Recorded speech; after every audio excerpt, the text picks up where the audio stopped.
I've been saying for many years and writing about it that the two-state solution for the time being in the visible future is not viable.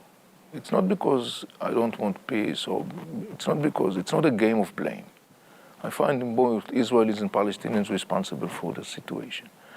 It's simply because the two people have not yet gone through the very painful process of compromising inner narratives that will enable them to come to the table and really negotiate an agreement that will really result in a two-state solution that will live side by side positively as a good neighbors.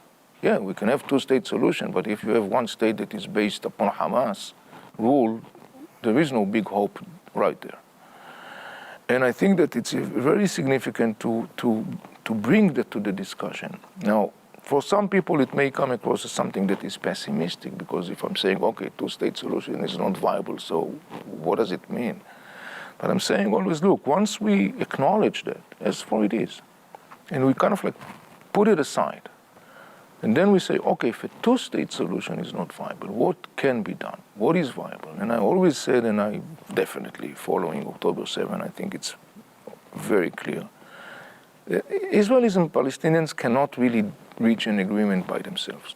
It has to be done in what I call the frame of a regional envelope, bringing to the table the factors that we talked about, Arab states like Egypt and Saudi Arabia and United Arab Emirates, Jordan, that in the end of the day have and should have a very proactive role in creating what I call the scaffoldings that will enable Palestinians and Israelis to move from one stage to another in a very long process. I'm talking here about years. I'm not talking about something that is an instant process.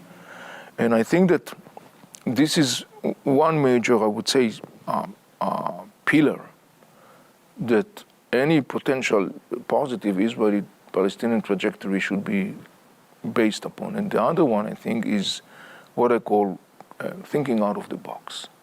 We really need to think here out of the box, because there are so many controversial issues. There are so many conflicting interests that if we try to all the time keep ourselves in the same box, it will be almost impossible to really, square the circle. And so, and when I'm thinking about, out of the box, I'm kind of like giving an example. I'm saying, think about, for example, creating an extra entity which is basically composed of Palestinians and composed of these Arab regional players. And that extra entity is kind of like formally internationally recognized as the one that is leading the whole process of building the scaffoldings. And it's going to be recognized by the United Nations Security Council and the United Nations General Assembly. It's going to be empowered to move onwards with a discussion with Israel and coming up with suggestions and signing agreements. It will be held as accountable and guarantor of any kind of arrangements that will be reached to. And it will be given some kind of like status of like semi-state or semi-authoritative state that could be an entity that exists for an interim period of time, 25 years or something like that, when during that time you will really build the elements that without them you cannot really have the ability to move forward to two states, like, for example, civil society organizations, vibrant economy, trade and commerce, many other things that when you build those, you could really move on to the next phase, and that will take time, it will take years. And that it has to be that way because it has to run its course.